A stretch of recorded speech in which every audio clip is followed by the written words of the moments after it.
do hereby adopt, enact, and give.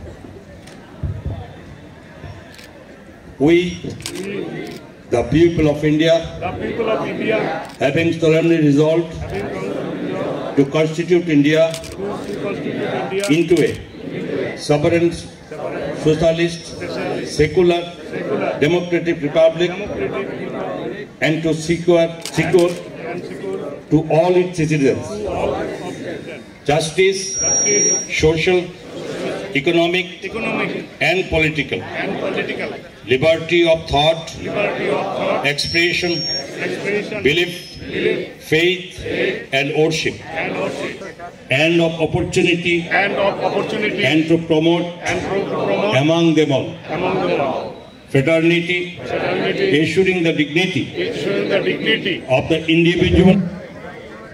दिल से आपका स्वागत इस राज्य में। आज के इस कार्यक्रम में हम doctor Bhimrao Ramji Ambedkar the father of Indian Constitution এটা পড়তে লিয়ে আশা করব সবার কাছ থেকে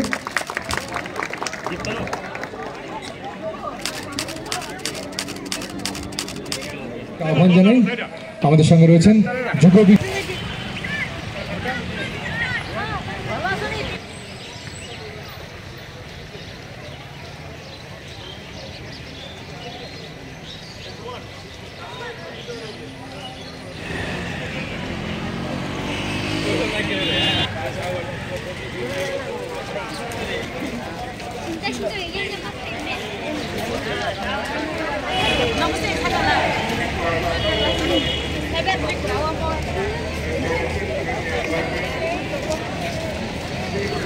ভারতীয় সংবিধানের ৭৫ বর্ষ গোটা দেশ জুড়ে গোটা বছর ধরে চলবে এই অনুষ্ঠান। রাজ্যীয় ভট্টাচার্য রয়েছেন অন্যান্য বিশিষ্ট আধিকারিকরা।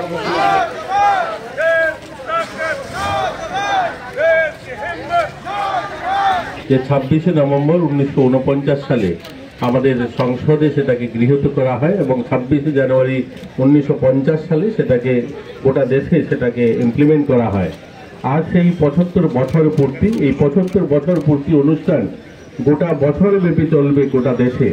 এবং আমাদের প্রধানমন্ত্রীজির একটাই আহ্বান যে আমাদের যুব সমাজ, নতুন প্রজন্ম, আমাদের যে অধিকার, আজ কথা বলার অধিকার, আমাদের অন্ন, বস্ত্র, শিক্ষার, স্বাস্থ্য, বাসস্থানের যে অধিকার আমাদের যে সংবিধান দেয়, এই অধিকার যেন আমরা সকলে মূল্যায়ন করি এবং তার প্রতি প্রেম, তার প্রতি যে একাগ্রতা, তার প্রতি যে ভালোবাসা, এটা যেন আমাদের আজকের প্রজন্মের মধ্যেও ঘটে। এই নিয়েই আজকের শুভারম্ভ অনুষ্ঠান। এটা ১ বছর ব্যাপী বিভিন্ন কার্যক্রমের মধ্যে দিয়ে স্কুল, কলেজ, বিভিন্ন সংস্থা সেটাকে পালন করবে। এবং আজকের এই অনুষ্ঠানে আমাদের সঙ্গে যারা রয়েছেন, আমাদের নেহেরু যুব কেন্দ্র ভলেন্টিয়ার্সরা রয়েছেন, অধিকর্তা রয়েছেন, রাজ্যের যিনি স্টেট ডাইরেক্টর রয়েছেন, আমাদের যুব বিষয়ক দপ্তরের অধিকর্তা রয়েছেন, আমাদের এখানে ছাত্রছাত্রী যারা রয়েছে, ২৮টা রাজ্যের প্রতিনিধি রয়েছেন। ২৮টা রাজ্যের প্রতিনিধিরা একটা যুব উৎসব করছেন, হেরিটেজ ফেস্ট। তাদের প্রতিনিধি যারা রয়েছেন প্রত্যেক রাজ্য থেকে, তারা নিজেদের রাজ্যের তাদের ড্রেস ট্রেডিশনাল সেগুলো পরিহিত আমাদের সঙ্গে রয়েছেন। তো সকলকে স্বাগত জানিয়ে আজকের এই অনুষ্ঠান আমরা শুরু করব। এবং এই অনুষ্ঠানের সমাপ্তিতে আমরা যেখানে গিয়ে বাবা সাহেব আম্বেদকরের যেখানে পুষ্পাঞ্জলি করা হবে, সেখানে আমাদের জন্য একটা পাঠ করাবেন আমাদের মাননীয় মন্ত্রী, সকলকে শপথ পাঠ করাবেন। শপথ বাক্য সেখানে আমরা নেব, সকলে দাঁড়িয়ে আমাদের মাননীয় মন্ত্রী প্রণব সিংহ রায় সেটা পাঠ করবেন। তো সকলকে শুভেচ্ছা জানিয়ে, সকলকে স্বাগত জানিয়ে আজকের অনুষ্ঠান শুরু হোক এবং সুন্দর এই অনুষ্ঠানে সকলে সামিল হন, এই আশা রাখছি। সকলকে ধন্যবাদ।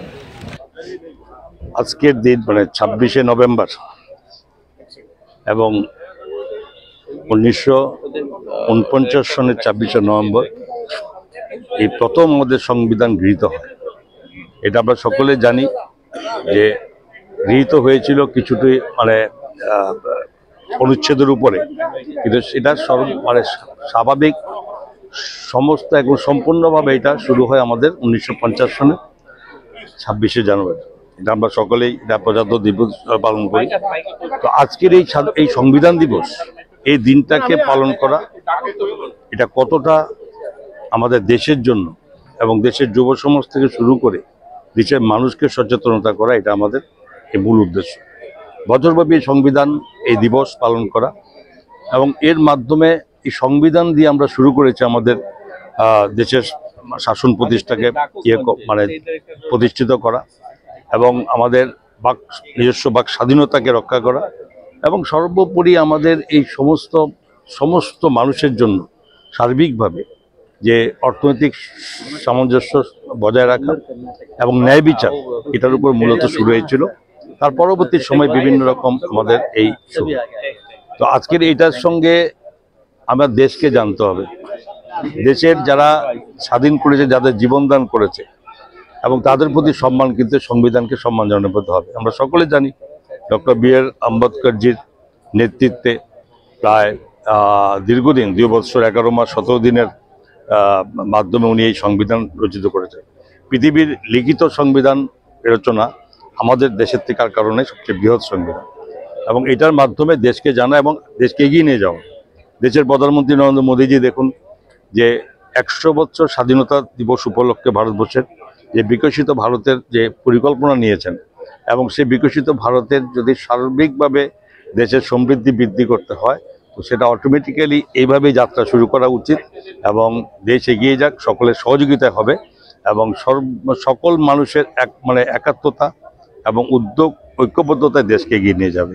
এখানে কোনো ব্যক্তিগত ব্যাপার নয়, 140 কোটি মানুষের জন্য এই সংবিধান রচিত হয়েছিল এবং সেটা আপনারা সকলেই জানেন যে সংবিধান গৃহীত হয়েছিল 26 নভেম্বর 1949 সালে এবং এটাকে কার্যকর করা হয় 26শে জানুয়ারি 1950 সালে। 75 বছর পূর্তি হয়েছে। 75 বছর পূর্তি উপলক্ষে গোটা দেশব্যাপী 1 বছর বিভিন্ন কার্যক্রমের মধ্যে দিয়ে এটাকে পালন করা হবে। তার শুভারম্ভ আজকে হলো। আমরা সকলেই যারা নতুন প্রজন্ম আর যুব যারা সকলেই আমরা জানি যে আমাদের অধিকার, আমাদের কথা বলার অধিকার, আমাদের অন্ন বস্ত্র শিক্ষা স্বাস্থ্য, আমাদের বাসস্থানের সমস্ত অধিকার কিন্তু আমাদের সংবিধান আমাদেরকে দিয়েছে। এটা যেন নতুন প্রজন্ম পর্যন্ত, নতুন ছাত্রছাত্রী সকলের মধ্যে যেন প্রচার প্রসার ঘটে এবং সংবিধানের প্রতি যেন আরও শ্রদ্ধা, আরও আমাদের একাগ্রতা আমাদের এটা বাড়ে, তার জন্যই 1 বছর বিভিন্ন কার্যক্রমের মধ্যে দিয়ে পালন করা হবে।